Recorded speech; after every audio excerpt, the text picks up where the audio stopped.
ഇസ്ലാമിൻ്റെ ദീനിയായ ആരാധനാ കർമ്മങ്ങളെ നാം ശ്രദ്ധിക്കുന്ന ഹിജറ കലണ്ടർ പ്രകാരമുള്ള ഒരു വർഷത്തിൻ്റെ അവസാന ദിവസവും നാളെ ഒരു പുതിയ വർഷം ആരംഭിക്കാനിരിക്കുകയും ചെയ്യുകയാണ്. സ്വാഭാവികമായും ഒരു കലണ്ടറിൻ്റെ തലപ്പത്ത് ഹിജറ കലണ്ടർ എന്ന് വരാൻ കാരണങ്ങളുണ്ട്. ഇസ്ലാമിക ചരിത്രത്തിലെ ഏറ്റവും ശ്രദ്ധേയമായ സംഭവമാണ് അവർ ആ ഹിജറ കലണ്ടർ സ്വീകരിക്കാനുണ്ടാക്കിയ മാനദണ്ഡം.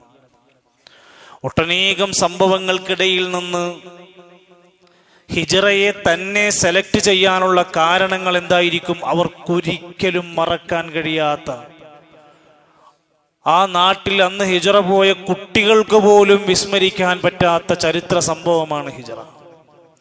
നമ്മളെല്ലാം മനസ്സിലാക്കിയതുപോലെ തന്നെ നബി സല്ലല്ലാഹു അലൈഹി വസല്ലമയുടെ 13 കൊല്ലത്തെ മക്കയിലെ പ്രവാചകത്വ ജീവിതം, അന്ന് നബി തങ്ങൾക്കൊരു സംരക്ഷകനായി അബൂ ത്വാലിബിന്റെ സംരക്ഷണം ഉണ്ടായിരുന്നു. വല്ലാതെ അമിതമാകുന്ന സമയത്ത് ഒന്ന് ഇടപെടാൻ.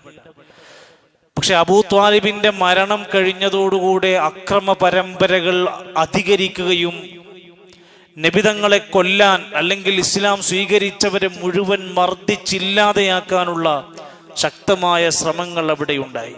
അവരുടെ വീറും വാശിയും എല്ലാം കൂടി. എന്തിനേറെ മക്കയിലേക്ക് മദീനയിൽ നിന്ന് ആളുകൾ ഒന്ന് വന്നു പോയാൽ തന്നെയും മദീനക്കാർ പലരും ഇസ്ലാം സ്വീകരിക്കാൻ തുടങ്ങി. ഇതിവർക്ക് വല്ലാത്ത ആവേശമായി ഇസ്ലാമിനെയും മുസ്ലിങ്ങളെയും ആക്രമിക്കാൻ. ദാറുൻ നദുവയിൽ ഖുറൈശി നേതാക്കന്മാരെല്ലാവരും കൂടെ ഒരു തീരുമാനം, ഇങ്ങനെ ചർച്ച ക്ഷണിക്കാൻ. നമ്മൾ എന്തു ചെയ്യും? ഇസ്ലാം വളരെയാണ്, ആളുകൾ ഇസ്ലാമിലേക്ക് കൂട്ടം കൂട്ടമായി കയറി വരികയാണ്. മുഹമ്മദ് അവന്റെ ദൗത്യവുമായി മുന്നോട്ട് പോയിക്കൊണ്ടിരിക്കുകയാണ്. നമുക്കൊരു തീരുമാനം ഉണ്ടാക്കണം. അങ്ങനെ ഖുറൈശികളുടെ യോഗം കൂടി അവരെടുത്തൊരു തീരുമാനമായിരുന്നു, നമുക്ക് ഈ പ്രവാചകൻ എന്ന് വിശേഷിപ്പിക്കപ്പെടുന്ന ഈ മനുഷ്യനെ നമുക്ക് എവിടെങ്കിലും പിടിച്ച് തടവിലാക്കണം, കെട്ടിയിടണം. അല്ലെങ്കിൽ നമുക്ക് അദ്ദേഹത്തെ ഈ നാട്ടിൽ നിന്ന് വേറൊരു നാട്ടുകാരും കാണാത്തൊരു രാജ്യത്തേക്ക് നാട് കടത്തണം. ചിലരൊക്കെ പറഞ്ഞു, എന്തിനാണ് ഇത്ര പ്രയാസപ്പെടുന്നത്, നമുക്കങ്ങ് കൊന്നുകളയാം, ഇനി ആ മനുഷ്യൻ ഇവിടെ വളരാൻ പാടില്ല എന്ന ചിന്താഗതി അന്ന് മീറ്റിംഗ് കൂടിയിട്ട് ഖുറൈശികൾക്കിടയിൽ പാസ്സാക്കാം. അങ്ങനെ എല്ലാവരും ഓരോ തീരുമാനങ്ങൾ, പല ശ്രമങ്ങൾ, ഓരോ ഗോത്രത്തിൽ നിന്ന് ഓരോരുത്തർക്ക് ചുമതല കൊടുത്തു നബിനെ കൊല്ലാൻ. ഓരോ ഗോത്രത്തിൽ നിന്നൊരു ലീഡർ.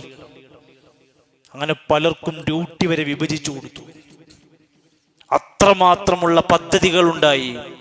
നബി സല്ലല്ലാഹു അലൈഹി വസല്ലം അവിടുന്ന് ഹിജറ പോകാൻ അള്ളാഹുവിന്റെ അനുവാദം അവിടുന്ന് ലഭിക്കുകയാണ്. ഉമർ റളിയല്ലാഹു അൻഹു പിന്നീട് ജീവിത കാലഘട്ടത്തിന്റെ അദ്ദേഹത്തിന്റെ ഭരണകാലത്തുണ്ടായ ഒരു സംഭവ വികാസത്തെ രേഖപ്പെടുത്തിയതായി കാണാൻ സാധിക്കും. അവിടുന്ന് അവർ പല കാര്യങ്ങളും കുറിച്ചു വെക്കാൻ, തീയതികൾ രേഖപ്പെടുത്തുക, എഴുത്തുകുത്തുകൾ കൈമാറുക, അതുപോലെയുള്ള ആവശ്യങ്ങളൊക്കെ വരുമ്പോൾ അവർക്കൊരു തീയതി ഇല്ലായിരുന്നു. അവർ മാറ്റർ എഴുതും, എന്നിട്ട് ജനങ്ങൾക്കത് കത്തയക്കും. അതിലൊരു തീയതി പറയാൻ അവർക്കുണ്ടായിരുന്നില്ല. അങ്ങനെ ജനങ്ങളെ എല്ലാം വിളിച്ചു വരുത്തി ഉമർ റളിയല്ലാഹു അൻഹുവിന്റെ ഭരണകാലം എത്തിയപ്പോൾ, ഹിജറ എല്ലാം കഴിഞ്ഞ് വർഷങ്ങൾ കഴിഞ്ഞ് 17 കൊല്ലം വരെ കഴിഞ്ഞിട്ട് ഒരു യോഗത്തിൽ ഉമർ റളിയല്ലാഹു അൻഹു ചോദിക്കാണ്, നമുക്കൊരു കലണ്ടർ വേണം. പക്ഷെ നമ്മൾ എന്തിനെ അടിസ്ഥാനമാക്കി വേണം? ചിലർ പറഞ്ഞു നബിന്റെ ജനനമായിക്കോട്ടെ, ചിലർ പറഞ്ഞു നബിന്റെ മരണമായിക്കോട്ടെ. ഒരുപാട് അഭിപ്രായങ്ങൾക്കിടയിൽ കൂടുതൽ ആളുകളും എഴുന്നേറ്റ് നിന്ന് സ്വരത്തിൽ പറഞ്ഞത്, ഹിജറയാവട്ടെ, നമുക്ക് അങ്ങനെ ഒരു തീയതി കാണുന്നുവെങ്കിൽ. അതായിരുന്നു നമുക്ക് ഏറ്റവും പ്രധാനമായി ഞങ്ങൾക്ക് മനസ്സിനെ വല്ലാതെ തട്ടിയതെന്ന് അവർ ഓർമ്മപ്പെടുത്തുന്ന ആ മീറ്റിംഗിലെ ചർച്ചകൾ നമുക്ക് കാണാൻ സാധിക്കുമെന്നർത്ഥം. അൽ ഹിജറതു ഫറഖത് ബൈനൽ ഹഖി വൽ ബാതിൽ. അവിടെ വെച്ചുകൊണ്ട് സ്വഹാബത്തിന്റെ ഇടയിൽ വെച്ച് ഉമർ റളിയല്ലാഹു അൻഹു പറഞ്ഞ വാക്കാണ്, ഹിജറക്കാണ് ഞാനും പ്രാധാന്യം കൊടുക്കുന്നത്. കാരണം അൽ ഹിജറത്തു, ഈ ഹിജറ എന്നത് ഫറഖത് ബൈനൽ ഹഖി വൽ ബാതിൽ, ഹഖിനെയും ബാത്തിലിനെയും വേർതിരിച്ച് കാണിച്ചു തന്നതായിരുന്നു ആ ചരിത്രം. അത് മറക്കാൻ പറ്റാത്ത സംഭവമാണ്. ഏത് മാസം കൊണ്ടാണ് വർഷം ആരംഭിക്കുക എന്ന കണക്കുകളെല്ലാം വന്നപ്പോൾ അവർ പറഞ്ഞു മുഹറം മുതൽ തുടങ്ങാമെന്ന് തീരുമാനിച്ചു. പ്രവാചകന്റെ ഹിജറ റബീഉൽ അവ്വലിലാണ് നടന്നതെങ്കിലും ഹിജറക്കുള്ള എല്ലാ ഒരുക്കങ്ങൾ നടന്നത് മുഹറം മാസം മുതലായിരുന്നു. ഇസ്ലാമിന് ഒരു കലണ്ടർ വേണമെന്ന ആവശ്യം വന്നപ്പോഴും അവർ ആ നിലക്ക് തന്നെ ഹിജറയെ തീരുമാനമാക്കി. നാട് വിട്ടുകൊണ്ട്, സ്വന്തം ജന്മനാട് വിട്ടുകൊണ്ട് ഒരു ഉല്ലാസയാത്രയല്ല. നമ്മളൊക്കെ ഉണ്ടല്ലോ വീട്ടിൽ ഇങ്ങനെ വല്ലാതെ ബോറടിക്കുമ്പോ ഒന്ന് കറങ്ങാൻ പോവുക, അതല്ല. ഒരു നാട്ടിൽ ഇങ്ങനെ കുറെ കാലം നിൽക്കുമ്പോ നമുക്ക് ഇങ്ങനെ തോന്നൂല വേറെ നാട്ടിൽ പോയൊക്കെയാലോ ഒരു സുഖത്തിന്. അല്ല, ഇത് ഉല്ലാസയാത്രയായിരുന്നില്ല, ഒരിക്കലും കൊതിച്ചതല്ല. നബി സല്ലല്ലാഹു അലൈഹി വസല്ലം അവിടുന്ന് പലപ്പോഴായി ഹസറ എന്ന അവിടുത്തെ ഭൂപ്രദേശത്ത് എത്തിയിട്ട് അവിടുന്ന് ഹിജറ പോകുമ്പോ പറയുന്നുണ്ട്, വല്ലാഹി ഇന്നി അഹബ്ബു ഇലല്ലാഹ്, മക്ക എനിക്ക് നിന്നെ അങ്ങേയറ്റത്തെ ഇഷ്ടമാണ്. ഇന്നി ഖറജ്തു, ഈ നാട്ടിൽ നിന്ന് ഞാൻ പോകൂലായിരുന്നു, ഈ നാട്ടുകാർ എന്നെ പുറത്താക്കിയില്ലായിരുന്നുവെങ്കിൽ, എനിക്കെല്ലാ സ്വാതന്ത്ര്യവും നൽകി ഇവിടെ നിൽക്കാൻ പറ്റുമായിരുന്നെങ്കിൽ ഞാൻ ഇവിടെ നിന്ന് പോകൂലായിരുന്നു. ഇഷ്ടമല്ലാഞ്ഞിട്ട് പോയതല്ല, നാട് ഇഷ്ടപ്പെടാഞ്ഞിട്ട് പോയതല്ല, പോകേണ്ട സാഹചര്യം വന്നപ്പോഴാണ് അതുണ്ടായത് എന്നർത്ഥം. നമ്മൾ ആലോചിക്കുക, നമ്മളൊരു ഇസ്ലാമിക രാജ്യത്തല്ല ജീവിക്കുന്നത്. എന്നിട്ട് നമ്മൾ നിസ്കരിക്കുന്നു, എന്നിട്ട് നമ്മൾ ഉളുഹിയ്യത്ത് നടത്തുന്നു, എന്നിട്ടും നമ്മൾ ഇസ്ലാമികമായ എല്ലാ ആരാധനാ കർമ്മങ്ങളും നമുക്ക് ഇവിടെ ചെയ്യാൻ സാധിക്കുന്നുവെങ്കിൽ നമ്മുടെ മനസ്സിൽ പ്രാർത്ഥനയുണ്ടാവണം, പടച്ച റബ്ബേ അത് നിലനിർത്തി കിട്ടണം. ഇവിടെ നിർഭയമായി നമ്മുടെ ആരാധനാ കർമ്മങ്ങളെ സുരക്ഷിതമായി മുന്നോട്ട് പോകാൻ റബ്ബി ജഅൽ ഹാദാ ബലദൻ ആമിനാ, റബ്ബേ ഈ രാജ്യത്തിനെ നിർഭയത്വത്തിന്റെ രാജ്യമാക്കി മാറ്റിത്തരണേ എന്ന മനസ്സിന്റെ പ്രാർത്ഥനയുണ്ടാവണം. ഒരു മുസ്ലിമായി ഈമാനോടെ ജീവിച്ചു മരിക്കാനുള്ള തൗഫീഖിന് വേണ്ടിയുള്ള മോഹം നമുക്ക് ആവശ്യമാണ്. ഒരു പക്ഷേ നബി സല്ലല്ലാഹു അലൈഹി വസല്ലമയുടെ ജീവിതത്തിൽ വളരെ കുറഞ്ഞ സമയം കൊണ്ട് എത്തിച്ചേരാവുന്ന പല പ്രദേശങ്ങളുണ്ടല്ലോ, പല യാത്രകളുണ്ടല്ലോ. എന്നാൽ മക്കയിൽ നിന്ന് മദീനയിലേക്ക് എത്തിക്കാൻ അധികം പ്രയാസങ്ങളില്ലായിരുന്നു. എന്നിട്ടും ഇസ്റാ മിഅ്റാജ് പോലെയുള്ള വലിയ വലിയ സംഭവങ്ങൾ എന്തിനാ നബി തങ്ങൾക്ക് പഠിപ്പിച്ചു കൊടുത്തത്? അതിൽ പാഠങ്ങൾ പഠിക്കാൻ വേണ്ടി തന്നെയാണ്. അത് മക്കയിലാകുമ്പോഴാ സംഭവിക്കുന്നത്.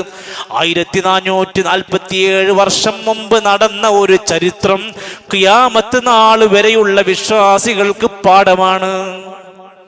ഒരു കലണ്ടർ മാറ്റി പുതിയൊരു കലണ്ടറിൻ്റെ വരുമ്പോൾ നമ്മുടെ മനസ്സിൽ ജസ്റ്റ് ഒരു പേപ്പർ മാറല്ല എന്നർത്ഥം. അതിൻ്റെ പിന്നിലുള്ള ചരിത്രങ്ങൾ ഒരു മുഅ്മിനിന് അല്ല, ഏത് കാലത്തും മുഅ്മിനീങ്ങൾക്ക് വലിയ പാഠമുണ്ട്. അതിൽ ഒന്ന് അള്ളാഹുവിൻ്റെ സഹായം ലഭിക്കുക എന്നതാണ്.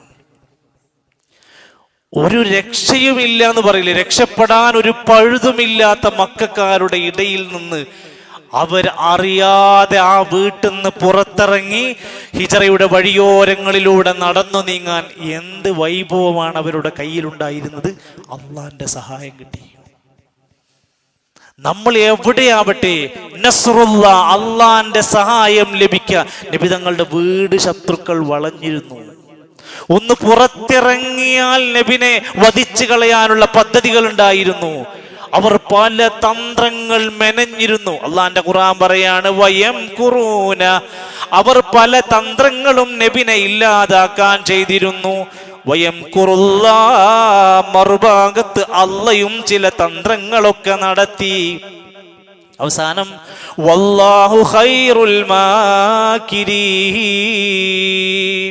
അള്ളാഹുവാണ് ഏറ്റവും നല്ല തന്ത്രശാലി. അതിനെ തോൽപ്പിക്കാനൊന്നും ആരെ കൊണ്ടും കഴിയില്ല. അള്ളാഹ് ഒരാളെ സഹായിക്കാൻ തീരുമാനിച്ചാൽ അതിനെ തോൽപ്പിക്കാൻ ഒരാൾക്ക് കഴിയില്ല. രണ്ടാമത്തെ പാഠം, നബി സല്ലല്ലാഹു അലൈഹി വസല്ലം ഈ ഹിജറക്ക് വേണ്ടി മക്കയിൽ നിന്ന് മദീനത്തേക്ക് പോണ സമയത്ത് അമാനത്തായി ഉള്ള ചുമതലകൾ മുഴുവൻ തീർത്തിട്ടാ പോണത്. പ്രവാസികളായ ആളുകൾ ശ്രദ്ധിക്കുക, നാട്ടിലധികം താമസിക്കാത്ത ആൾക്കാരൊക്കെ ശ്രദ്ധിക്കേണ്ട കാര്യമാണ്. ഞാൻ ഇനി തിരിച്ചു വരുമോ എന്നോ ഇനി എന്ന് വരുമെന്നോ ഇല്ലാത്ത അവസ്ഥകൾ ഉണ്ടാകും. നബി സല്ലല്ലാഹു അലൈഹി വസല്ലമ അവിടുന്ന് ആ യാത്രക്ക് പോകുന്നതിന്റെ മുമ്പ് ഖുറൈശികൾ പല പദ്ധതികൾ ഇങ്ങനെ ആലോചിച്ചുവപ്പോഴൊക്കെ എല്ലാം തന്നെ നബിതങ്ങൾ അവിടുന്ന് ഓരോരുത്തരുടെ ചുമതലപ്പെടുത്തപ്പെട്ട ചില സംഭവം കയ്യിലുണ്ടായിരുന്നു. അതൊക്കെ അതിൻ്റെ അവകാശികൾക്ക് കൊണ്ടുപോയി കൊടുത്തു. ഖുറൈശികൾ വിശ്വസ്തനായതുകൊണ്ട് തന്നെ നബി തങ്ങളുടെ കയ്യിൽ പലതും കൊണ്ടുവന്ന് ഏൽപ്പിച്ചിരുന്നു. അതൊക്കെ അതിന്റെ കൃത്യമായ സാക്ഷികൾ സഹിതം ഏർപ്പാട് ചെയ്തതിന് ശേഷമാണ് നബി സല്ലല്ലാഹു അലൈഹി വസല്ലം ഹിജ്റ ചെയ്തത്. ഒരാളുടെയും അന്യായമായ ഒരു ഹക്ക് നമ്മുടെ കയ്യിൽ പെട്ടില്ല, പെടാൻ പാടില്ല. വല്ലദീനഹും ലിയമാനാതിഹിം വഅഹ്ദിഹിം റാഊൻ. അമാനത്ത് പാലിക്കുന്നവരാണ് മുഅ്മിനീങ്ങള്. വിശ്വസ്തത എന്നതൊരു വലിയ ബാധ്യതയാണ്. അത് ഒരിക്കലും വീഴ്ച വരുത്താൻ പാടില്ല. നമ്മുടെ നമസ്കാരം, നമ്മുടെ താടി, നമ്മുടെ തൊപ്പി, നമ്മുടെ വസ്ത്രം, നമ്മുടെ സംസാരം കണ്ട് നമ്മളെ ഒരാൾ അമാനത്തോടെ വല്ലതും ഏൽപ്പിച്ചിട്ടുണ്ടെങ്കിൽ അയാളോട് വഞ്ചന കാണിക്കുന്നത് ഖിയാനത്താണ്, മുനാഫിഖീങ്ങളുടെ അടയാളമാണ്. വിശ്വസിച്ചാൽ അവൻ ചതിച്ചു കളയും. നമ്മളെ നല്ലൊരു കാര്യം കൊണ്ട്, നമ്മുടെ പല പ്രവർത്തനങ്ങൾ കൊണ്ട് നമ്മളോട് ആളുകൾക്കൊരു വിശ്വാസം ഉണ്ടെങ്കിൽ അതിനെ ചതിക്കുന്ന സ്വഭാവം ഉണ്ടാകാൻ പാടില്ല. നബി തങ്ങൾ അമാനത്തൊക്കെ കൃത്യമായി ഏൽപ്പിക്കേണ്ടവരെ ഏൽപ്പിച്ചിട്ടാണ് അവിടുന്ന് ഇറങ്ങിയത്. 3, നബി സല്ലല്ലാഹു അലൈഹി വസല്ലം ഈ യാത്ര പോകുന്നതിന്റെ മുമ്പ് കൂടിയാലോചന നടത്തി. ആര്? ലോകത്തിലെ ഏറ്റവും ശറഫാക്കപ്പെട്ട റസൂൽ കരീം സല്ലല്ലാഹു അലൈഹി വസല്ലം, വഹി വരുന്ന നബി, വിശുദ്ധ ഖുർആൻ ഇറങ്ങുന്ന നബി, നബിക്ക് വഹി കിട്ടുന്നു, സത്യത്തിന്റെ പ്രചാരകനായി അള്ളാന്റെ സംരക്ഷണം കിട്ടുന്ന നബി. തന്റെ മുമ്പിലുള്ള ആളുകളോട് നമ്മൾ എങ്ങനെ പോകണം, ഏത് വഴിയിലൂടെ പോകണം, എപ്പോഴാ നമ്മൾ ഇറങ്ങേണ്ടത്? ഒരു കൂടിയാലോചന. നമ്മളൊക്കെ കുടുംബമുള്ള ആളുകളാണ്, നമ്മളൊക്കെ പ്രസ്ഥാനത്തിലുള്ളവരാണ്, പള്ളിയും മദ്രസകളും ദീനീ സ്ഥാപനങ്ങൾ കൊണ്ടു നടക്കുന്നവരാണ്. നമുക്കുണ്ടാകേണ്ടുന്ന അടിയന്തിരമായ നമ്മുടെ സ്വഭാവമാണ് കൂടിയാലോചനകൾ ഉണ്ടാവണം. പല ബിസിനസ് സാമ്രാജ്യങ്ങളുടെയും ഉടമകൾ പൊട്ടി പാളീസാകുന്നു. അവൻക്ക് കൂടിയാലോചിക്കാൻ ഒരാളില്ല, അവന്റെ സ്വന്തം തീരുമാനമാണ്. അവൻ പൊട്ടിയാൽ അവന്റെ കയ്യിൽ പണം ഏൽപ്പിച്ചവരൊക്കെ പൊട്ടാണ്. ബിസിനസിൽ, കുടുംബത്തിൽ, ഏത് കാര്യത്തിലും അള്ളാന്റെ ഖുർആനിലെ വിശുദ്ധമായ വചനങ്ങൾക്കിടയിൽ ഒരു സൂറത്തിന്റെ പേര് ശൂറാ, കൂടിയാലോചന. ചെറിയ കാര്യമാണോ? സല്ലല്ലാഹു അലൈഹി വസല്ലമയോട് വിശുദ്ധ ഖുർആൻ പറഞ്ഞ വാക്കുണ്ട്, അവർക്കിടയിൽ നബിയെ നിങ്ങൾ ജീവിക്കുമ്പോ വശാവിർഹും ബൈനഹും, അവർക്കിടയിൽ നബിയെ നിങ്ങൾ കൂടിയാലോചന നടത്തണം. യുദ്ധത്തിന് പോകുക, സ്വഹാബത്തിനെ വിളിച്ചിട്ട് ചോദിക്കും നമ്മൾ എന്തൊക്കെയാ ചെയ്യേണ്ടത്. നമ്മുടെ വീട്ടിൽ ഭാര്യക്കും മക്കൾക്കും കുടുംബത്തിന്റെ ഇടയിൽ ഉണ്ടാവേണ്ട വല്ലാത്തൊരു ഗുണമാണ് കൂടിയാലോചന ഉണ്ടാവുക. എന്തൊരു കാര്യത്തിലും അധികം ആളുകളും സഞ്ചരിക്കാത്ത ഒരു വഴി നബി സല്ലല്ലാഹു അലൈഹി വസല്ലം അങ്ങനെ കൂടിയാലോചിച്ചൊരു തീരുമാനം എടുത്തു. സാധാരണ എല്ലാവരും ഈ വഴിയാണ് പോകുന്നത്, നമുക്ക് ഈ വഴിയിലൂടെ പോകാം. ഒരു കൂടിയാലോചനയുടെ ഭാഗമാണ്. പിന്നെ വേണ്ടുന്ന പദ്ധതികളൊക്കെ ചെയ്തു. വെറും തവക്കൽതു അലല്ലാഹ് എന്ന് പറഞ്ഞ് കയറി കറക്കില്ല. ഭക്ഷണം എത്തിക്കാൻ ഒരാളെ ചുമതലപ്പെടുത്തി. മഹാനായ അബൂബക്കർ സിദ്ദീഖ് റളിയല്ലാഹുവിന്റെ പ്രിയപ്പെട്ട അസ്മാ ബിൻത് അബീ ബക്കർ, അബൂബക്കറിന്റെ മോള്, ഒരു പെണ്ണാണ്. ഈ പറഞ്ഞ സ്വകാര്യമായി നബിതങ്ങളും ഒരു പോകുന്ന വഴിയിലേക്ക് ഭക്ഷണം എത്തിച്ചു കൊടുക്കുന്നത്. ഒരാൾ ഒറ്റക്ക് പോകാൻ പാടില്ല, എത്ര ധീരനാണെങ്കിലും ശരി, ഇതൊരു യാത്രയാണ്. അതുകൊണ്ട് തന്നെ മഹാനായ അബൂബക്കർ സിദ്ദീഖ് റളിയല്ലാഹു അൻഹു അള്ളാഹു നിശ്ചയിച്ചു കൊടുത്തൊരു കൂട്ടുകാരനുണ്ടായി. വഴിയറിയാത്ത ഏരിയയാണ്. എത്ര ലൊക്കേഷൻ മാപ്പുകൾ നമ്മുടെ കയ്യിലുണ്ടെങ്കിലും ഒന്ന് ചോദിക്കുക, ഇത് തന്നെയല്ലേ റൂട്ട്, ഇത് തന്നെയല്ലേ വഴി? നബിതങ്ങൾക്ക് വഴി പോകുന്ന വഴിയിൽ അബ്ദുല്ലാഹിബ്നു ഉറൈഖ് തന്ന മുസ്ലിമല്ലാത്തൊരു മനുഷ്യനെ കൂടെ കൊണ്ടുപോയി. അദ്ദേഹത്തിന് ഊടുവഴികൾ അറിയാമായിരുന്നു. ഇതൊക്കെ ഒരു മുസ്ലിം പഠിക്കുക. മതേതര സമൂഹത്തിൽ എല്ലാവരും മിക്സഡായി ജീവിക്കുന്നവരാ. ഭൗതികമായ കാര്യങ്ങളിൽ എല്ലാവരുടെയും സഹായം വേണ്ടിടത്ത് ഉപയോഗിക്കുന്നതിന് ഒരു പ്രശ്നവുമില്ല. നബി സല്ലല്ലാഹു അലൈഹി വസല്ലമയും അബൂബക്കർ സിദ്ദീഖ് റളിയല്ലാഹു അൻഹു സൗർ ഗുഹയിൽ ഒളിച്ചിരിക്കേണ്ടി വന്നു. കാരണം ശത്രുക്കൾ അറിഞ്ഞു ഇവർ പുറത്തു പോയിട്ടുണ്ട്. കൊല്ലാൻ വേണ്ടി, വധിക്കാൻ വേണ്ടി അവർ തയ്യാറായി വരികയാണ്. ആ ഗുഹന്റെ അടുത്ത് വരെ എത്തി അവരൊന്ന് താഴോട്ടൊന്ന് ഇറങ്ങി നോക്കിയാൽ ഇവരെ രണ്ടുപേരെയും കാണുമായിരുന്നു. ഖാൽ, അവിടുന്ന് നബി തങ്ങൾ ചോദിച്ചു, യാ അബൂബക്കർ, അല്ല അബൂബക്കറെ, എന്തിനാ വല്ലാതെ പേടിക്കുന്നത്, അസ്വസ്ഥനാകുന്നത്? മാ വന്നുക ബിസ്നൈൻ, നമ്മൾ രണ്ടാളുകളെ കുറിച്ച് താങ്കൾ എന്താ വിചാരിക്കുന്നത്? അല്ലാഹു സാലിസുഹുമാ, ഇവിടെ നമുക്ക് സംരക്ഷകനായി മൂന്നാമതൊരു അള്ളയുണ്ട്. ഏത് പ്രതിസന്ധികളുടെ കൂമ്പാരങ്ങൾ വന്ന് നെഞ്ചത്ത് വന്ന് അടിക്കുമ്പോൾ, പൊറുതിമുട്ടുകൾക്കിടയിൽ ജീവിക്കുമ്പോ, അസ്വസ്ഥമായ ജീവിതത്തിന്റെ നൈരന്തര്യ ഘട്ടങ്ങൾക്കിടയിൽ ജീവിക്കുമ്പോ, എന്റെ പടച്ചോൻ എനിക്കൊരു വഴി കാണിക്കുമെന്ന ഏറ്റവും നല്ല ശുഭാപ്തി വിശ്വാസമുള്ള പ്രതീക്ഷയുള്ളവരായി നമ്മൾ മാറിയിട്ടുണ്ടോ? ആവണം നമ്മൾ. എൻ്റെ റബ്ബ് എന്നെ സഹായിക്കുമെന്ന പ്രതീക്ഷ. അവിടുന്ന് ആ ഗുഹയിലെ 3 ദിവസത്തെ അതൊക്കെ കഴിഞ്ഞ് അവിടുന്ന് അങ്ങോട്ട് വീണ്ടും യാത്രയാരംഭിക്കുക. മക്കയിലും മദീനയിലുമുള്ള ആ പ്രദേശങ്ങളും കുന്നും മലകളൊക്കെ എല്ലാവർക്കും അറിയാം. തറച്ചു നിൽക്കുന്ന കല്ലുകൾക്കിടയിലൂടെയാണ് യാത്ര. വലിയ വിശാലമായ തവക്കുൽ അവിടുന്ന് നബി സല്ലല്ലാഹു അലൈഹി വസല്ലമയുടെ ജീവിതത്തിൽ ഉണ്ടായി. 4ാമത്തെ ഗുണപാഠം നമ്മൾ പഠിക്കുക, ആദർശമായിരുന്നു അവർക്ക് വലുത്.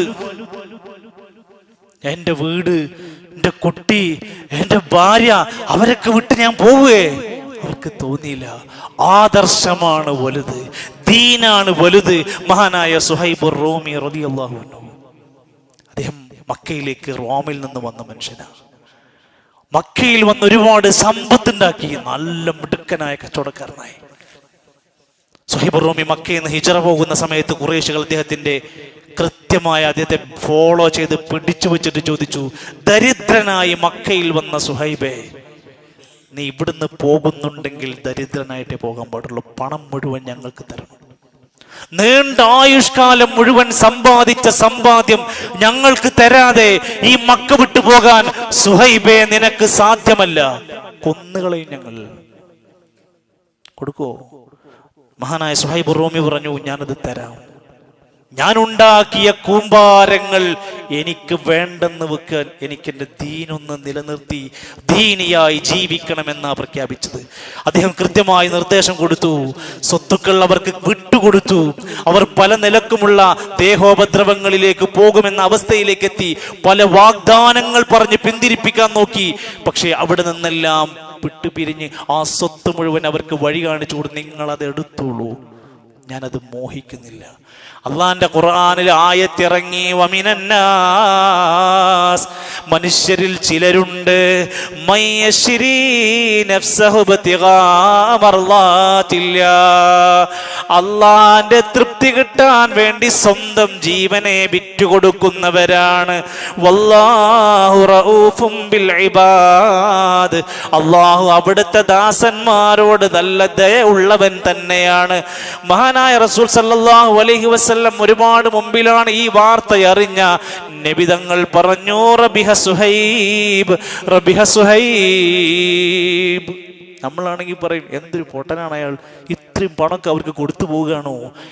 നബി തങ്ങൾ പറഞ്ഞു, സുഹൈബ് ലാഭം കൊയ്തു. ഇത്രയും സമ്പത്ത് അവർക്ക് ഇട്ടെറിഞ്ഞു കൊടുത്തു പോന്നിട്ടും ദീന് മുറുകെ പിടിച്ചപ്പോ റബിഹ സുഹൈബ്, സുഹൈബ് ലാഭം കണ്ടവനായി മാറി എന്നാ പഠിപ്പിച്ചത്. സുഹൃത്തുക്കളെ, മഹാനായ യാസിർ റളിയല്ലാഹു അൻഹുവിന്റെ കുടുംബം എന്തു മർദ്ദനങ്ങൾ ഏറ്റുവാങ്ങി. യാസിർ റളിയല്ലാഹുവിന്റെ കുടുംബത്തിൽ ആലു യാസിർ കുടുംബം അനുഭവിച്ച ത്യാഗം എത്രയായിരുന്നു. ശരീരത്തിൽ, പച്ചയായ ശരീരത്തിൽ ഇരുമ്പിന്റെ ദണ്ടുകൾ വെച്ച് പഴുപ്പിച്ച് കയറ്റിക്കളഞ്ഞു. ശരിയായി തലക്ക് നടുവിൽ കീറിക്കളഞ്ഞു അവർ, ഈ ഇസ്ലാമിൽ നിന്ന് മാറിവിട്ട് വരാൻ വേണ്ടിയിട്ട്. അവർ എത്ര മാർഗങ്ങൾ. മഹാനായ മിസ്അബ് ബിൻ ഉമൈർ റളിയല്ലാഹു അൻഹുവിന്റെ കുടുംബ സ്വത്ത്, വീട്ടിലെ എന്തെല്ലാം സുഖ സൗകര്യങ്ങൾ എല്ലാം ഇട്ടെറിഞ്ഞ് ഉടുത്ത വസ്ത്രവുമായി കൊണ്ട് ആ മനുഷ്യൻ ഹിജറ പോയ ചരിത്രമുണ്ട്. അബൂ സലമ റളിയല്ലാഹു അൻഹുവിന്റെ കുടുംബം ഹിജറ പോയ ചരിത്രമുണ്ട്. എല്ലാം ഇട്ടെറിഞ്ഞ് എൻ്റെ ദീനാണ്, എൻ്റെ ആദർശമാണ് എനിക്ക് വലുതെന്ന് അവരൊക്കെ പ്രഖ്യാപിച്ചു. ഞാനിത് പറഞ്ഞത് നമ്മളെ കുറിച്ചൊന്ന് ആലോചിച്ചു. നമ്മളെ സ്ഥിതി എന്താ? നമ്മുടെ അവസ്ഥ എന്താ? ദീനിനെതിരെയുള്ള വില കുറഞ്ഞ പരിഹാസങ്ങൾ കേൾക്കുമ്പോഴേക്ക്, ദീനുമായി ബന്ധപ്പെട്ട ചെറിയ ഒരു വിമർശനം വരുമ്പോഴത്തേക്ക് നമുക്ക് നോവുന്നുണ്ടോ? സഹിക്കാൻ പറ്റുന്നില്ലേ? ഭാര്യക്ക് വേണ്ടി താടി വടിച്ച് നടക്കുന്ന മനുഷ്യന്മാരുണ്ടെങ്കിൽ ആലോചിച്ചു, നമുക്കെന്താ ആദർശമാണുള്ളത്? ഭർത്താവിന് വേണ്ടി മോശപ്പെട്ട വസ്ത്രം ധരിച്ച് നടക്കുന്ന, അയാളുടെ ഇഷ്ടം മാത്രം തലയിൽ വെക്കുന്നവളെ, അള്ളാന്റെയും റസൂലിന്റെയും ദീനിനെ വില കൊടുക്കാതെ നടക്കുന്ന പെൺകുടിമാരെ നിങ്ങൾ ചിന്തിച്ചു നോക്ക്. നമുക്ക് ഈ ആദർശത്തിന് എന്ത് വിലയാണ് കൊടുക്കാൻ കഴിയുന്നത്? സ്വന്തം സുഹൃത്തുക്കളുടെ ഇഷ്ടങ്ങൾക്കും തൃപ്തിക്കും വേണ്ടി, കൂട്ടുകാരന്റെ ഇഷ്ടത്തിനു വേണ്ടി മതത്തിനെയും മതത്തിന്റെ ചിഹ്നങ്ങളെയും തള്ളിക്കളയുന്നവരെ നമുക്കെന്ത് ആദർശമാണുള്ളത്? ഇതിനാണ് ഏറ്റവും വലിയ പ്രാധാന്യം കൊടുക്കേണ്ടത്. 5 ഹിജറ നമ്മെ പഠിപ്പിക്കുകയാണ് സാഹോദര്യം. സാഹോദര്യം. മദീനയിലേക്ക് എത്തുമ്പോൾ മുസ്ലിം അല്ലാത്തവര് വരെ ഈ തപ്പനന്റെ മേലെ കയറിയിട്ട് കാണാത്ത ഒരാളെ കാണാൻ കാത്തിരിക്കുന്നു. റസൂലുള്ളാഹി സ്വല്ലല്ലാഹു അലൈഹി വസല്ലം ജൂതന്മാര് ആദ്യം കണ്ടവരുടെ പേരുകളിൽ ജൂതന്മാരുടെ പേരുണ്ട്. അവർ പോലും ഒരു മഹാനേതാവിനെ കാത്തിരിക്കുകയായിരുന്നു. അവിടെ എത്തി, മദീനയിലെത്തി, ഹിജറ ചെയ്ത് വന്ന സമയത്ത് വീട് കൊടുക്കാൻ അവർ സന്നദ്ധരായി, സമ്പത്ത് കൊടുക്കാൻ സന്നദ്ധരായി. ഞങ്ങളുടെ വീട്ടിലാകണമെന്ന് വാശി പിടിക്കാൻ തുടങ്ങി. നബി സല്ലല്ലാഹു അലൈഹി വസല്ലം ഓടിച്ചുകൊണ്ടിരുന്ന ഒട്ടകപ്പുറത്ത് കയറി പോകുമ്പോൾ ഒട്ടകത്തിന്റെ കയറിൽ പിടിച്ച് ഓരോരുത്തർ വലിക്കാൻ തുടങ്ങി. ഇന്ന് എൻ്റെ വീട്ടിലേക്ക്. നബി തങ്ങൾ പറഞ്ഞു, ഒട്ടകത്തിന് വിട്, അത് എവിടെയാണോ നിൽക്കുന്നത് അവിടെ ഞാൻ ഇറങ്ങാം, അവിടെ ഞാൻ താമസിക്കാം. എന്ത് നോക്കൂ നിങ്ങൾ, ഒരു കുടുംബമല്ല, പരിചയമല്ല, ഫ്രണ്ട്സ് അല്ല, ഒന്നുമല്ലാത്തവരെ ഇത്ര സ്നേഹിക്കുന്നത് എന്തുകൊണ്ടാണ്? സാഹോദര്യം. നമ്മൾ മുഅ്മിനീങ്ങളാണ്, ഞങ്ങൾ മുസ്ലിങ്ങളാണ്. മുസ്ലിമാണെന്നറിഞ്ഞാലുണ്ടാകുന്നൊരു വികാരം ഏത് നാട്ടുകാരനെ, അന്യ സംസ്ഥാനക്കാരനാവട്ടെ, അന്യ ജില്ലക്കാരനാവട്ടെ, ഒരു മുസ്ലിമിനോടുണ്ടാവേണ്ടുന്ന ഇസ്സത്ത് നമുക്കുണ്ടാക്കാൻ അൽ മുഅ്മിനൂ ലിൽ മുഅ്മിനീ കൽ ബുനിയാനി യശുദ്ദു ബഅദഹും ബഅദാ. ഒരു മുഅ്മിൻ മറ്റൊരു മുഅ്മിനിന് ഒരു കെട്ടിടം പോലെ വളരെ ഭദ്രമായി ഉണ്ടാകേണ്ട ബന്ധമാണ്. വിളിച്ച വരാത്ത രൂപത്തിലുള്ള ബന്ധം. ദീനിനെ പരിഗണിച്ചുകൊണ്ടാവണം നമ്മുടെ ബന്ധം. പണവും പത്രാസും നോക്കിയുള്ള ബന്ധമല്ല. നമ്മുടെ സൗഹൃദങ്ങൾ ആദർശത്തിന്റെ പേരിലാവണം. ആദർശമുള്ളവരുടെ താങ്ങും തണലുമായി നമ്മൾ മാറണം. പ്രാർത്ഥിക്കാൻ ഒരിക്കലും മടി കാണിക്കേണ്ടതില്ല. കുറച്ചൊന്നും നമ്മൾ വേദനകളും പ്രയാസങ്ങളും സഹിക്കാതെ മുഹാജിറാകാതെ നമുക്ക് ജീവിക്കാൻ കഴിയൂല. ഇന്നത്തെ കാലത്ത് ഒരുപാട് ആളുകൾ തെറ്റിദ്ധരിപ്പിക്കപ്പെടുകയാണ്. ചിലരൊക്കെ പറയാൻ തുടങ്ങി, ഇന്ത്യ രാജ്യത്ത് നമുക്ക് ജീവിക്കാൻ പറ്റൂല, നമ്മളൊക്കെ ഹിജറ പോണം. തെറ്റിദ്ധരിപ്പിക്കുക.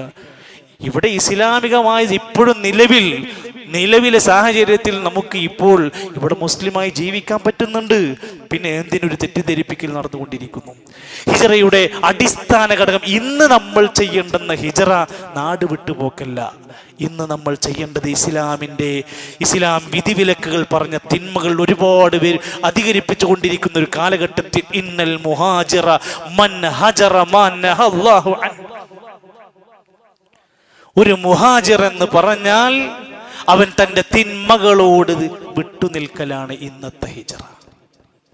സഹോദരങ്ങളെ, ഇതൊക്കെ പഠിപ്പിക്കുന്ന ഒരു മുഹറം മാസം, അള്ളാഹുവിൻ്റെ അടുത്ത് പവിത്രമായി അള്ളാഹു തആല പറഞ്ഞ ഷഹ്റുല്ലാഹിൽ മുഹറം, അള്ളാഹുവിൻ്റെ മാസമായ ഷഹർ, അത് മുഹറം മാസത്തെ കുറിച്ചാണ് പറഞ്ഞത്. ഈ മാസം ഒരാൾ മോശാണെന്ന് പറയുകയാണെങ്കിലോ, ഇത് നഹ്സിന്റെ മാസമാണ്, ഈ ദിവസങ്ങൾ ശരിയല്ല. മുഹറം 1 മുതൽ 10 വരെ സുയാമ്, 2 പ്രധാനപ്പെട്ട സുന്നത്ത് നോമ്പ് വരുന്ന ദിവസങ്ങളാണ് 1 മുതൽ 10 വരെ.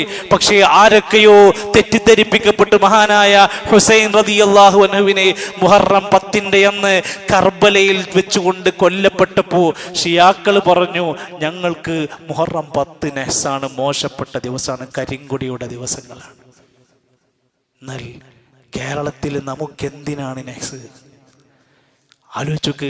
കേരളത്തിന്റെ ചില പ്രസ്ഥാനങ്ങളുടെ കലണ്ടറിന്റെ താഴെ എഴുതി വെച്ചു, ഇന്ന ദിവസങ്ങൾ മോശം ദിനങ്ങളാണ്, അവസാനത്തെ ബുധൻ മോശമാണ്, എല്ലാ അറബി മാസത്തിലെയും 21 മോശമാണ്. അങ്ങനെ തീയതികൾ എഴുതി വെച്ചു അവർ കലണ്ടറിനകത്ത്.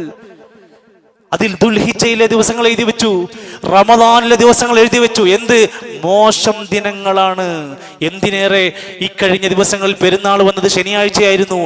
അവരുടെ ആദർശപ്രകാരം ശനിയാഴ്ച പുതിയ വസ്ത്രം ധരിക്കുന്നത് മോശമാണ്, ആ വസ്ത്രം നശിക്കാനും തകർച്ച ഉണ്ടാക്കാനും പറ്റുമെന്നൊക്കെയാണ് അവരുടെ പാട്ടുകാരും അവരുടെ പിന്നെ തഴവ ഉസ്താദിന്റെ വരികളും പ്രസംഗങ്ങളിലൊക്കെ അവർ പറയാറുണ്ട്. ഈ വിശ്വാസം ആരുടേതാണ്? മഹാനായ ഇബ്നു ഹജർ ഹൈതമി തങ്ങൾ പറയുന്നത് ഫഇന്നഹാ മിൻ സുന്നത്തിൽ യഹൂദ്, ഇത് ജൂതന്മാരുടെ പരിപാടിയാണ്. അവർക്ക് അങ്ങനെ കുറെ ദിവസങ്ങളുണ്ട്, പറ്റാത്ത ശകുനമുള്ള ദിവസങ്ങൾ. അവർ വീട് താമസിക്കാത്ത, അവർ കല്യാണം നടത്താത്ത, അവർ കച്ചവടത്തിന് പോകാത്ത മോശം ദിനങ്ങൾ ജൂതന്മാർക്കുണ്ട്. ലാ അലൽ മുസ്ലിമീനൽ മുതവക്കിലീന അലല്ലാഹ്, അല്ലാഹനെ തവക്കുലാക്കി ജീവിക്കുന്ന ഒരു മുസ്ലിമിന് ഒരു ദിവസം മോശമല്ല. അവനക്ക് നെഹ്സില്ല. ആളുകൾ വീട് താമസാക്കാൻ വിളിക്കും, ഏത് ദിവസമാണ് നല്ലത്? എല്ലാ ദിവസവും നല്ലതാ. കല്യാണം തീരുമാനിക്കുമ്പോൾ ഏത് ദിവസം നല്ലത്? എല്ലാ ദിവസവും നല്ലതാ.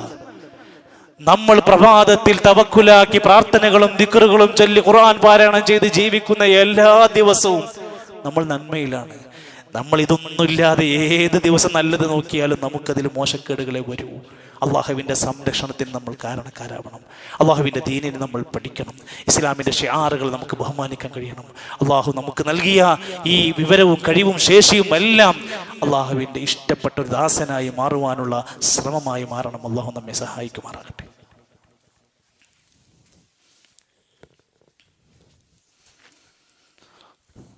അൽഹംദുലില്ലാഹി റബ്ബിൽ ആലമീൻ വൽ ആഖിബത്തു ലിൽ മുത്തഖീൻ ولا عدوان إلا على الظالمين والصلاة والسلام على رسوله الأمين وعلى آله وصحبه أجمعين.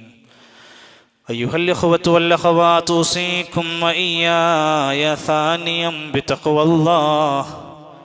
ഒരിക്കൽ കൂടി അള്ളാഹുവിൻ്റെ നിയമനിർദ്ദേശങ്ങൾ പാലിച്ച് ജീവിക്കണമെന്ന് എന്നെ മറക്കാതെ നിങ്ങളെ ഓർമ്മപ്പെടുത്തുകയാണ്. അള്ളാഹു നമുക്ക് തൗഫീഖ് നൽകുമാറാകട്ടെ. അന്തിമ പ്രവാചകനായ നബിയുൽ കരീം മുഹമ്മദ് മുസ്തഫ സല്ലല്ലാഹു അലൈഹി വസല്ലം നമുക്കൊരു ദീന് പഠിപ്പിച്ചു തന്നു. ആ ദീന് നബി അവിടുന്ന് സ്വന്തം ഇങ്ങനെ ഉണ്ടാക്കിയെടുത്ത ഒന്നല്ല. അത് വഹീന്റെ അടിസ്ഥാനത്തിൽ പ്രമാണമായി കൃത്യമായി അള്ളാഹ് പഠിപ്പിച്ച് ജിബ്രീലിലൂടെ അത് നബി തങ്ങൾക്ക് കൊടുത്ത് അവിടുന്ന് സ്വഹാബത്തിൽ അത് പഠിപ്പിച്ചു കൊടുത്ത മാതൃകയുള്ള ഒരു മതമുണ്ട്. ആ മാതൃകയായി ജീവിച്ചവരെ പിൻപറ്റാൻ നമ്മളോട് പറഞ്ഞിട്ടുണ്ട്. അതാണ് സിറാത്തുൽ മുസ്തഖീം എന്ന നമ്മൾ വിശദീകരിക്കപ്പെട്ടിരിക്കുന്നത്. നബി പഠിപ്പിച്ച സ്വഹാബത്ത് മാതൃകയായി കൊണ്ട ആ മതമാണ് സിറാത്തുൽ മുസ്തഖീം. വഅന്ന ഹാദാ സിറാത്തീ മുസ്തഖീമാ, ഇതാണ് ഞാൻ പഠിപ്പിച്ച ഈ ദീനാണ് ശരിയായ സിറാത്തുൽ മുസ്തഖീമിന്റെ നേരായ മാർഗം. നിങ്ങളെന്താ ചെയ്യേണ്ടത്? ഫത്തബിഊ, നിങ്ങളത് പിൻപറ്റണം. എന്നിട്ട് പറഞ്ഞു വലാ തത്തബിഉസ് സുബുല, പിഴച്ച ഒരുപാട് വഴികൾ ഉണ്ടാകും നാട്ടില്, നിങ്ങളത് പിൻപറ്റരുത്. ഫതഫറഖ ബിക്കും, അതുകൊണ്ട് നിങ്ങൾ ഭിന്നിച്ചു പോകും. യഥാർത്ഥ ദീൻ എല്ലാവരും മുറുകെ പിടിച്ച ഐക്യത്തിലാകും. ആ ദീനെന്ന് മാറിയിട്ട് ഓരോരുത്തർ അവനവന്റെ സൗകര്യത്തിന് ഇങ്ങനെ വേറെ വേറെ മാർഗം സ്വീകരിക്കാൻ തുടങ്ങിയാൽ ഫതഫറഖ ബിക്കും അൻ സബീലി, ആ പഠിപ്പിച്ച മാർഗത്തിൽ നിന്ന് നിങ്ങൾ പിളർന്നു പോകും.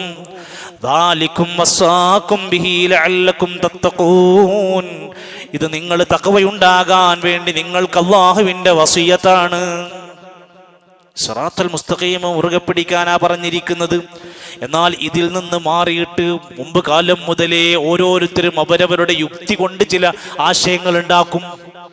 ഇസ്ലാമിനകത്തും പുറത്തും അവരവരുടെ ഇഷ്ടത്തിനനുസരിച്ച് കൊണ്ട് ഖുർആനിന്റെ ആയത്തുകൾ വ്യാഖ്യാനിക്കും.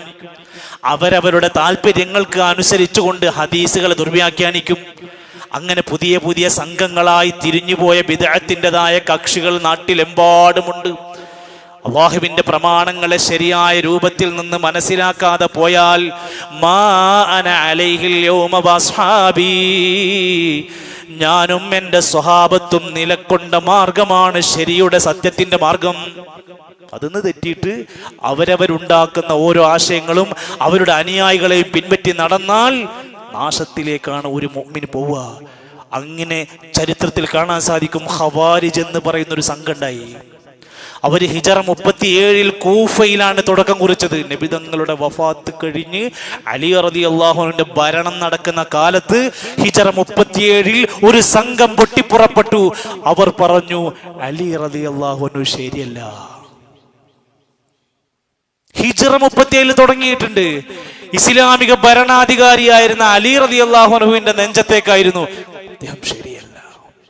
എന്നിട്ട് കുറച്ച് ആൾക്കാരെ കൂട്ടിയിട്ട് അലി റളിയല്ലാഹു അൻഹുവിനെതിരെ സമരം പ്രഖ്യാപിച്ച ഒരു സംഘമായിരുന്നു. അബ്ദുല്ലാഹി ഇബ്നു ദുൽഹുവൈസിറയെ പോലെയുള്ള പിഴച്ചവർ ഇതിന് മുൻപിൽ നിന്ന് പടനയിക്കാൻ തുടങ്ങി. അതിവാദങ്ങൾ കൊണ്ടുവന്നു എന്ന് മാത്രല്ല, ഖവാരിജ് എന്ന ഇവരുടെ ടീമിൽ പെടാത്തവരെല്ലാം കാഫിറാണ്. ആയിരക്കണക്കിന് സ്വഹാബിമാരെ ഇവർ കാഫിറാക്കി. കാരണം എന്താ? നിങ്ങൾ ഞങ്ങളെ കൂടെ നിൽക്കാത്തത് കൊണ്ട്. പിഴച്ച യഥാർത്ഥ വക്താക്കളായി അന്ന് അവർ രംഗത്ത് വന്നു. പിന്നീട് ഖദരിയാക്കൾ, മുർജിയാക്കൾ, ജഹമിയാക്കൾ എന്നൊക്കെ പറഞ്ഞ ഇസ്ലാമിന്റെ പ്രമാണങ്ങളിൽ നിന്ന് പല കാരണങ്ങൾ കൊണ്ട് തെറ്റിപ്പോയവരുണ്ടായി. മുഅ്തസിലാക്കൾ എന്നറിയപ്പെടുന്നവർ ഹിജറ 105 ഇറാഖിൽ പൊട്ടിപ്പുറപ്പെട്ടു. അവരും ഈ ദീനിന്റെ അവസ്ഥകളെ മനസ്സിലാക്കാതെ ഇതിൽ നിന്ന് പിഴച്ചുപോയി. അതുപോലെ തന്നെ റാഫിദിയാക്കൾ, നമ്മൾ ഇന്ന് വിളിക്കുന്ന ഷിയാക്കൾ, ഇതുപോലെ ഇസ്ലാമിന്റെ മേലാപ്പണിഞ്ഞ് പിഴച്ച ഒരുപാട് വാദങ്ങളുമായി അവർ രംഗത്ത് വന്നു. റാഫിദിയാക്കൾ എന്നാണ് അന്ന് അവരെ വിളിച്ചിരുന്നത്. അവർക്ക് എന്ത് സംഭവിച്ചു എന്ന് ചോദിച്ചാൽ, അവർക്ക് വ്യക്തികളെ പൂജിക്കുന്ന അവസ്ഥയിലേക്ക് വന്നു. അവർക്ക് അലി റളിയല്ലാഹു അൻഹു ആയിരുന്നു അവരുടെ കേന്ദ്രം. അവർ അലി റളിയല്ലാഹു അൻഹുവിനെ വലിയായി മുദ്ര കുത്തി. അലി റളിയല്ലാഹു അൻഹു ആണ് യഥാർത്ഥ ഖലീഫ, ബാക്കിയുള്ളവരൊന്നും ശരിയല്ലെന്ന് പ്രഖ്യാപിച്ചു. നബി കുടുംബത്തിലുള്ള വ്യക്തികളുടെ കബറുകൾ കെട്ടിപ്പൊക്കി മഖാമുകൾ ഉണ്ടാക്കി, ദർഗകൾ ഉണ്ടാക്കി. ബാക്കിയുള്ളത് വേണ്ട. ഹസൻ, ഹുസൈൻ, ഫാത്തിമ, അലി, ഈ 4 ആളുകൾ അവരുടെ ലേബലിൽ വന്നു. ബാക്കിയുള്ളവരൊക്കെ കൊള്ളാത്തവരായി അവർ മുദ്രകുത്തി. എന്ന് മാത്രവുമല്ല, ഹിജറ 37 കൂഫയിൽ നിന്ന് തുടക്കം കുറിച്ചു. അതിന് തുടക്കം കുറിച്ചവൻ അബ്ദുല്ലാഹി ഇബ്നു സബ എന്ന് പറയുന്ന ജൂതൻ ഇസ്ലാമിന്റെ വേഷം കെട്ടി ഞാൻ മുസ്ലിം ആയിക്കണു, ഞാൻ പുതിയ മുസ്ലിമാണെന്ന് പറഞ്ഞ് രംഗത്ത് വന്ന് മുസ്ലിമീങ്ങൾക്കിടയിൽ നരനായാട്ടിന് പ്രാധാന്യം കൊടുത്ത് അലി റളിയല്ലാഹു അൻഹുവിനെ കൊന്നിട്ടാണ് ആ മനുഷ്യൻ വിശ്രമിച്ചത്. അദ്ദേഹത്തിന്റെ നേതൃത്വത്തിൽ ചരിത്ര സംഭവങ്ങളിൽ നമുക്ക് കാണാൻ സാധിക്കും. ഇന്നും ഇറാനിൽ അതിന്റെ പിന്തുടർച്ചക്കാരാണ്. ഞാനിത് രാഷ്ട്രീയം പറയല്ല, മതമാണ് ഞാൻ സംസാരിക്കുന്നത്. ഇറാനിൽ റാഫിദിയാക്കളാണ്, ഇസ്രായേലിൽ യഹൂദികളാണ്. ഇതിൻ്റെ ഇടയിൽ നമുക്കെന്താണ്? രണ്ടു ഭാഗത്തും ഇസ്ലാമിന് ശത്രുതയുണ്ടാക്കുന്ന ഒരു സംഘമായി ഇവർ മുന്നോട്ട് പോയിക്കൊണ്ടിരിക്കാം. യഹൂദികളോട് നമുക്ക് അങ്ങേയറ്റത്തെ വെറുപ്പുണ്ട്. റാഫിദിയാക്കളോടും നമുക്ക് ഇഷ്ടമില്ലാത്ത ഒട്ടനേകം സംഭവങ്ങളുണ്ട്. സിറിയയിൽ, ലെബനാനിൽ, ജോർദാനിൽ എത്രയോ സുന്നികളെ അല്ലെങ്കിൽ അഹ്ലുസുന്നയെ കൊന്നുകളഞ്ഞ് എത്രയോ ലക്ഷക്കണക്കിന് മുസ്ലിമീങ്ങളെ കൊന്നൊടുക്കിയതിൽ റാഫിദിയാക്കൾക്ക് പങ്കുണ്ട്. ആര് പറയും? ഇനി അത് മാത്രമല്ല, ഇസ്ലാമിന്റെ മുഖമൂടി അണിഞ്ഞ് അല്ലെ, വേഷമൊക്കെ കാണുമ്പോൾ നല്ല തൊപ്പിയുണ്ട്, സ്ത്രീകളെ കാണുമ്പോൾ നല്ല മുഖമക്കനെയൊക്കെ ഉണ്ട്. അപ്പൊ അവരാണ് യഥാർത്ഥ ഇസ്ലാമിന്റെ വക്താക്കൾ എന്ന് ആർക്കെങ്കിലും ഒക്കെ തോന്നുന്നുവെങ്കിൽ, ഹിജറ 309 മരണപ്പെട്ട അവരുടെ നേതാവ് അൽ കുലൈനി ഇവിടെ ഒരു ഗ്രന്ഥം തന്നിട്ടാ പോയത്. അൽ കാഫി എന്നാണ് ആ ഗ്രന്ഥത്തിന്റെ പേര്. നമ്മളൊക്കെ സഹീഹുൽ ബുഖാരി എന്ന് പറയുന്ന പോലത്തെ ഗ്രന്ഥ അവർക്ക് ഷിയാക്കൾക്ക്. അവർ അതിൽ പറയുന്നു, നിങ്ങളുടെ കയ്യിലുള്ള ഖുർആൻ ശരിയല്ല. നിങ്ങളുടെ കയ്യിൽ ഇപ്പോൾ നിങ്ങൾ ഓതിക്കൊണ്ടിരിക്കുന്ന 6200ഓളം വരുന്ന ആയത്തുള്ള ഖുർആൻ ശരിയല്ല. യഥാർത്ഥ ഖുർആൻ ഇതിന്റെ 3 ഇരട്ടിയുണ്ട്. ആ ഖുർആനിന്റെ പേര് ഫാത്തിമത്തു മുസ്ഹഫുൽ ഫാത്തിമിയ എന്നാണ്. നബി സല്ലല്ലാഹു അലൈഹി വസല്ലം ഫാത്തിമ ബീവിക്ക് മാത്രം പഠിപ്പിച്ചു കൊടുത്ത ഖുർആനാണ്. എന്തൊക്കെ വികലവാദങ്ങളാ! ഇത് കൊണ്ട് നടക്കുകയും അലി റളിയല്ലാഹു അൻഹു വിലായത്ത് ആ ഖുർആനിലുണ്ട്, നിങ്ങൾ ഖുർആനിൽ അത് ഇല്ലാത്തത് കൊണ്ടാണ് എന്നവർ വാദിക്കുകയും ഇപ്പോഴും അവരുടെ ബാങ്കുകളിൽ വരെ അഷ്ഹദു അന്ന മുഹമ്മദ് റസൂലുള്ളാഹി കഴിഞ്ഞാൽ അഷ്ഹദു അന്ന അലിയം വലിയുള്ളാഹി എന്ന് പ്രഖ്യാപിക്കുന്നവരാണ് അവർ. എന്ന് മാത്രല്ല, അബൂബക്കർ, ഉമർ, ഉസ്മാൻ റളിയല്ലാഹു അൻഹും അജ്മഈൻ, ഈ സ്വഹാബത്തിനെ, ഈ ഖലീഫമാരെ കാഫിറുകളാണെന്ന് പ്രഖ്യാപിച്ചവരാണ് റാഫിദിയ ശിയാക്കൾ. കാഫിറാണ്. എത്ര വലിയ ക്രൂരമായ വാക്കായിരുന്നു!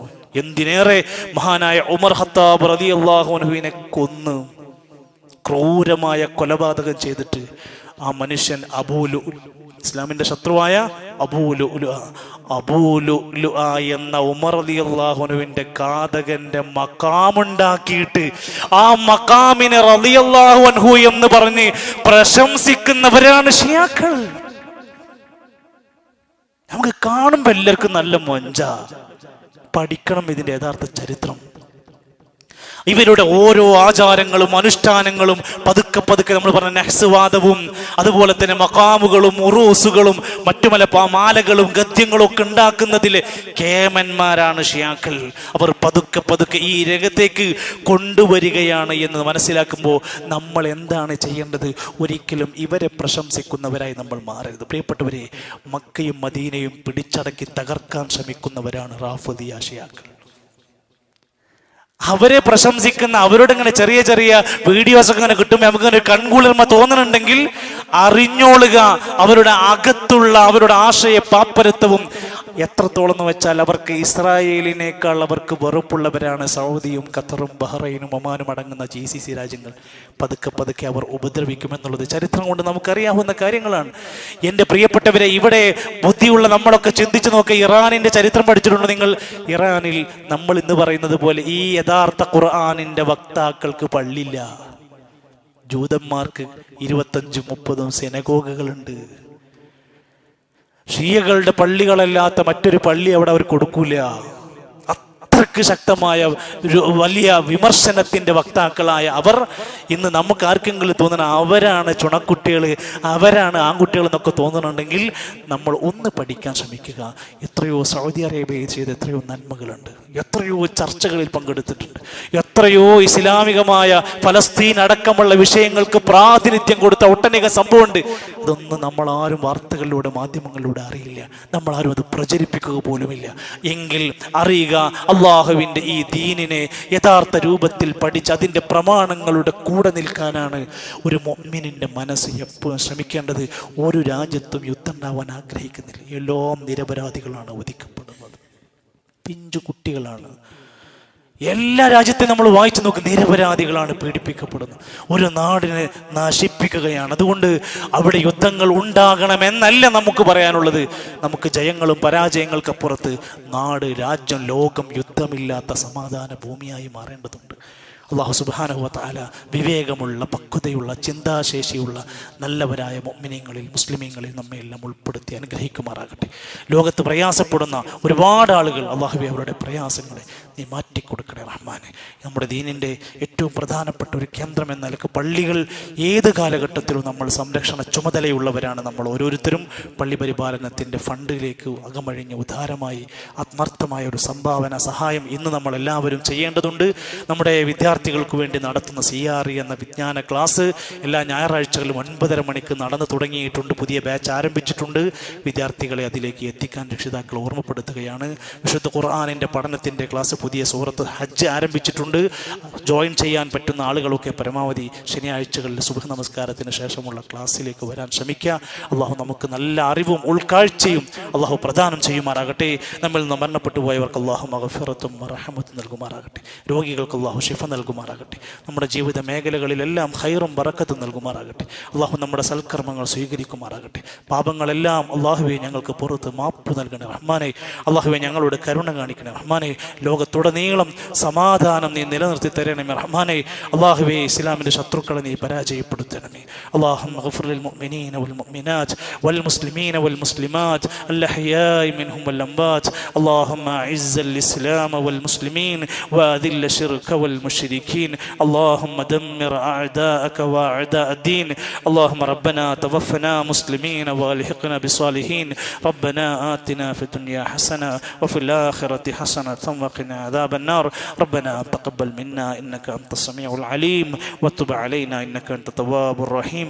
وصلى الله على نبينا محمد والحمد لله رب العالمين.